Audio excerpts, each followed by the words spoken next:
A day in my life as a student creator, nagtataon ng 12 anyos at gagawin talaga natin yung mother challenge. Opo. Sa mga oras talaga niya, pupunta talaga kami ng San Jose at magbabakasyon talaga. Opo, kailangan talaga natin pumunta doon. Siyempre naman.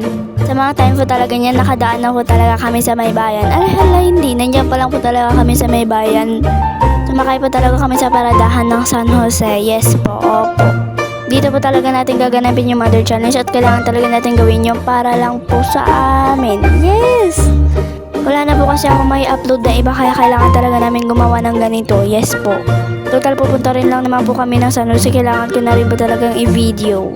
Tagal ko na talagang kailangan gawin tong video na to, mga challenge na to, pero hindi ko talaga magagawa. Kaya kailangan talaga ngayon na. Para lang po sa inyo at may mapanood po kayo na video ko. Sana po mag 2,000 viewers po ako, kahit anong viewers na po kailangan po talaga ng viewers ko. Sa mga time po talaga yun, kasama ko talaga yung ading ko. Syempre naman hindi talagang mawawala ang ading ko. Syempre mother challenge nga. Kaya po talaga ang gustong gusto niya, nakasama niya talaga akong mag-vlog. Alam, mag-content pala. Hindi pa lang po ako talaga vlogger. Magiging vlogger pa lang. Hala, hindi. Ba't ganun? Mga time talaga niya, nandun talaga kaming dalawa ni ading ko sa loob. Pero si mama ko nandun talaga sa labas. Yes po, nasa likod po talaga siya.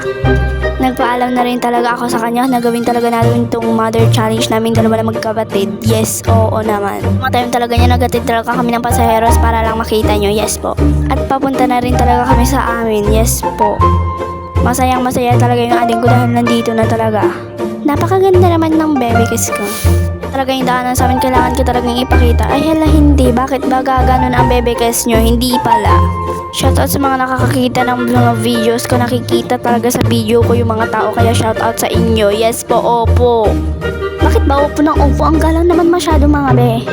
Sorry talaga mga be, dahil Tagalog ako mag voice over, pero kapag nakaharap nyo ako Ilocano, ay hala, hindi naman masyadong Ilocano. Kaya na lang talaga ako dahil hindi talaga ako nakikita sa video. Oo nga ni. Mga time talaga niya naihatid na talaga si mama dun sa pagkaklayenta niya. Yes po. Kaya kaming dalawa na lang talaga na iwan. Malapit naman na talaga, kaya nandito na talaga kami. Fast forward, nandito na talaga. Opo. Nagyaya talaga siya bumili ng pagkain niya. Pagkababa talaga naman na pagkababa, nagyaya talaga ulit siyang bumili ng pagkain niya. Kaya na hindi, ubos na talaga yung pera natin talaga. Nagbigay talaga si mama ng pera namin dahil kailangan talaga naman magbigyan kami ng pera. Ay hala, hindi. Kaya kagad siya ng mga kalaro niya. Syempre po, nahinabangan talaga kami ng mga kalaro niya sa labas. Sa wakas, nandito na talaga kami sa loob. Yes po. Kaya na naman siya sa ibang tindahan para lang maiba naman daw yung bibilihin niya. Opo, ganun talaga ang buhay na magiging nanay. Ay hala, hindi. Siyempre sa pagiging mabuting ate, kailangan talaga nating bilhin yung gusto niya. Ay hala, hindi tayo gaganon. Isa lang ang hiling ng ate, mag-aral na mabuti para lang magiging mabait pa mas lalo yung ate sa inyo. Ay hala, hindi. Oo pala, galing. Nakakuha na talaga siya ng isa dyan, pero sinabi niya ibabalik niya na lang daw yung isa para hindi daw talaga sayang yung pera niya. Ay hala, hindi. Sabi ko naman, sige, ikaw bahala. Nasasarawan daw siguro siya sa donut na yan, kaya binili ko na talaga. Oo. Kailangan talaga natin bilhin yung gusto niya para lang sa kanya. Syempre, as mabuting ate, kailangan talaga natin bilhin yung gusto niya dahil binigyan naman tayo ng pera para bilhin yung pagkain niya. Syempre, nakikita ko naman na masayang masaya siya sa binili ko, kaya kailangan talaga natin bilhin yung gusto niya para lang sa kanya. Pero hindi tayo magpapatalo, dapat pati ako may pagkain. Syempre, fast forward talaga yan dahil nahihirapan na talaga ako mag voice over. Syempre naman, hala, hindi. Ba't ganun ang OA naman ng baby kiss niya?